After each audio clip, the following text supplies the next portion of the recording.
Welcome back for tonight's game. Armies first. Tonight's Baratheon Force Battle of the Faiths here. We got Axel Florent in his Rhllor Faithful. We've got a tray of halberdiers with Andrew Estermont in there. We've got the new improved Knights of the Stag, Champion of the Stag, with a Dragonstone Noble. We've got our Lightbringers, which have been changed here in Season 7. Davos is going in there, and the Lannisters decided to put in Jaime Lannister maimed hostage. And we have the new Wardens, courtesy of Season 7. And there's a Stag Lord in there to help them with their panic checks, etc., etc. For NCUs, coming over here, you've got Charisse and you've got Shay. Shay's going to help out with some healing, and we'll see how that goes over there for the Baratheons. And for the Lannisters, we have our NCUs. We have Joffrey, of course, Cersei, who has been changed for Season 7, and Pycelle. He is unpainted, but he is for Season 7 as well. You've got some Pyromancers, where our leader, our general, the Sparrow, will be. We've got our Cash of the Honor Guard with Meryn Trant. We've got some crossbows with Oakheart in there to help out with defense a little bit. And we've got a unit of Clegane Butchers with a the attachment that gives them fuel with slaughter. I forget what that's called. So Battlefield is set up. We're doing Here We Stand tonight. Battlefield is divided into 4 equal quadrants. For those who don't know, basically you get you control a quadrant by having the most army points there. Must have at least 5 army points. This also includes attachments. You can also put NCUs down on the battlefield, and those points from the NCU will help to add your control of a quadrant. Rolled up for the randomized terrain, we got the Weirwood Crossing, which is a weirwood tree, 2 forests, and a hedge, and both sides rolled off. That's how they chose to do it. And now we're going to go ahead and roll for deployment. So Team Lannister got to choose a table side. They chose over here with the Weirwood tree, put the crossbows over there. Try to take advantage of that +1 to morale. They're desperately going to need it. High Sparrow went over here. He's lined up against the Wardens and those halberdiers. They've got the crossbowmen here lined up against the Lightbringers, and looks like the Rhllor Faithful. They've got their Castle Rock Honor Guard over here lined up on the side against the Rhllor Faithful and the Champions of the Stag. And the Clegane Butchers are back here, again, on the flank, lined up over here. And we are all set to deploy. So everything's done. And starting round 1. The Baratheons have elected to be the first player. So typical first round stuff going on. Taking over the tactics board, which was most of the stuff in the beginning of the round. You can kind of see how that shook out. So the new things that kind of happened here was Cersei was able to influence, and she chose to do the Rhllor Faithful, but that really doesn't make any sense for her, because now Cersei kind of shuts down tactics cards and attachment abilities and things, and they're mostly hearts. So she should probably focus on these guys, and they'll make that correction next round. Davos did some supply aid because he had to, because these guys got tore up on a Pycelle swords late in the round, and he took off 4 of these guys. They put them back on through Davos over here, and then of course the Baratheons played their Baratheon Justice, which dropped off a couple tokens on the crossbowmen. That was most of the action. Over here, the brigands are kind of holding back. Let's see. The Wardens did fail a panic check earlier. That's why they're down 2 guys. It looks like the Pyromancers are going to sneak up there and take them on. And that's it. That's where we are right now. So I'll let you know how round 2 shakes out here shortly. So start round 2. Joffrey for the Lannisters jumps on the swords, of course. Now the halberdiers did taunt these guys, and they could have attacked them, but they chose instead to take a shot at the Rhllor Faithful, and they moved back 2 inches, and they took off a bunch of guys, which was great for them. Unfortunately, because they did that, and even with the weakened token they had on there from the previous round, they still punched out all those wounds. And of course, they took those the vulnerable and the extra weakened popped on them afterwards, because they did not. I do apologize. That weakened token should not be there, because the taunt happened and they already had a weakened token on them when they started the activation. So, and they wouldn't have pulled that off until they did the attack. So they'll only be the vulnerable there. I'll make that fix. I did forget one thing. At the start of the round, the halberdiers do have a new order. Advance the line that a unit can move up in long range 2 inches. They chose to do that on themselves, moving them 2 inches. And that's been now changed. So Baratheons elected to activate Davos in the Late Bringers. They took off. First thing they did was supply aid, start a friendly turn, and that put 2 back on. They were R'hllor faithful.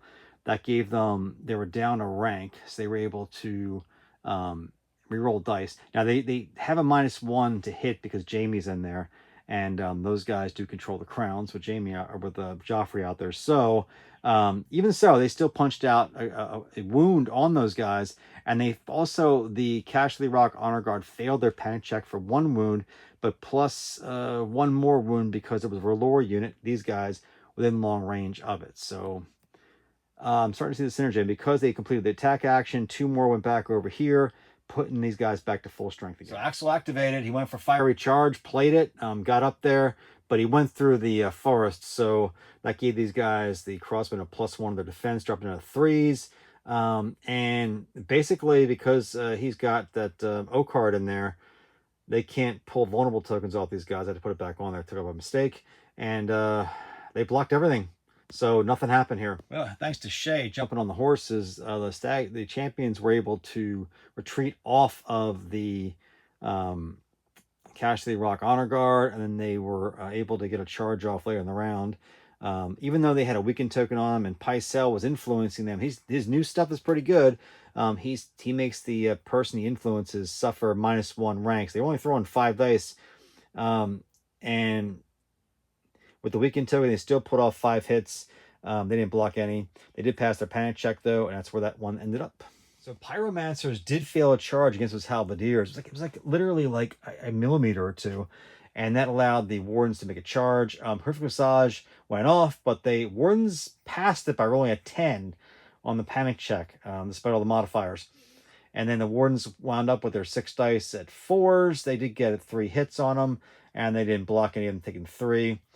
Panic check was they passed their panic check. So end of the round was the crossbows decided to stay locked up with the R'hllor faithful, knowing that the Baratheons had first turn next round. They did score on their melee attack. They rolled like 5 dice hitting on 5s. It's got 3 hits, but they blocked. They rolled 2 6s on their side. Took a wound though, passed their panic check, picked up their 3rd faith token, and then later in the round, Charisse went on the letters, giving them some good cards, and she decided to weaken the Pyromancers over here, and that's how it's going to end up right now. So end of round 2, the board kind of looks like this. Baratheons will have first go in round 3. So end of round, I scored it as quadrants, 2 quadrants for the Baratheons, 1 for the Lannisters, and going to round 3. So round 3 is well underway. One of the things that happened in the middle of the round here was the Pyromancers decided to wind up on these wardens, and they decided to play the old Wrath of the Warrior. They got the they did pass their morale test. Now the Sunray doesn't really help them at all, but the +1 to hit does.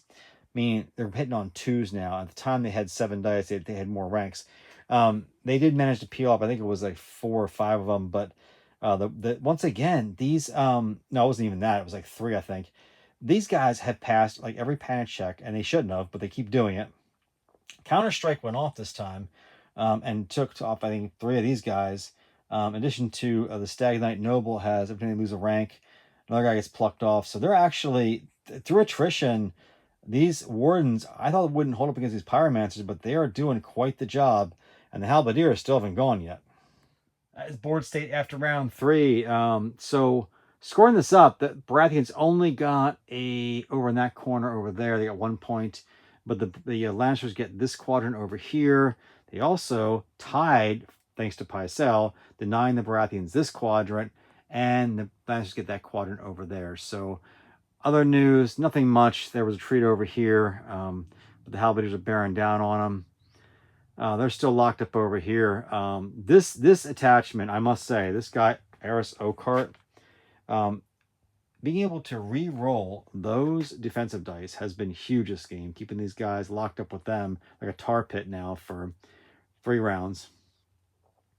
And that's basically where we stand right now. So it'll be That will be 2 points Lannister, 1 point Baratheon for a tie game. Man, the Sparrow shuffle. There it was. He did their range attack, backed up a little bit. Short range attack on these guys. Blew up like the 4 of them. And then they failed their panic check. He had Joffrey on him because Joffrey got to the swords and got the range attack off to begin with. It was +1 wounds. So 3 more came off. And they had Field of the Crown to heal up 3 over here. And man, that is called the High Sparrow Shuffle right there. So end of round 4, the board looks something like this. We are going to score 2 for the Baratheons and 1 for the Lannisters, thanks to Shireen going over there and tying up that quadrant. So nobody denying the Lannisters that one. And that is round 4. I believe the Baratheons will have first go in round 5. And boy, they're going to need it, because over here, one interesting thing that happened this round was that the Pyromancers got a big charge. I mean, remember the Halberdiers maneuvered back 4 inches, but it wasn't enough to save them. These guys rolled a 6 in their charge distance dice, got up there, almost blew the unit up. They survived 1 guy. They passed their panic check. They later in the round tried to panic bomb with Pycelle onto these guys again, because he's got intimidating presence. Would have been a -2 with the Were Tree kind of washing that down to -1. They still passed it. So Andrew Estermont has withstood the onslaught, and he will get to wind up 1 good time before he eventually does die in round 5. So Shireen goes in the swords, and she was going to drop her influence down, but unfortunately, Lannisters played Intrafuge and Subterfuge on her, which she lost all of her abilities this round, which means she will not be able to use her once a game thing to save Andrew Estermont in his tray of halberdiers. This might be a huge swing. And over here with the swords, they decided to take a shot with Davos. They shifted him back 2. They plucked off only 1 of the Cashley Rock honor guards. So this thing is about to, I think, and of course Jaime Lannister, the captive, is in there.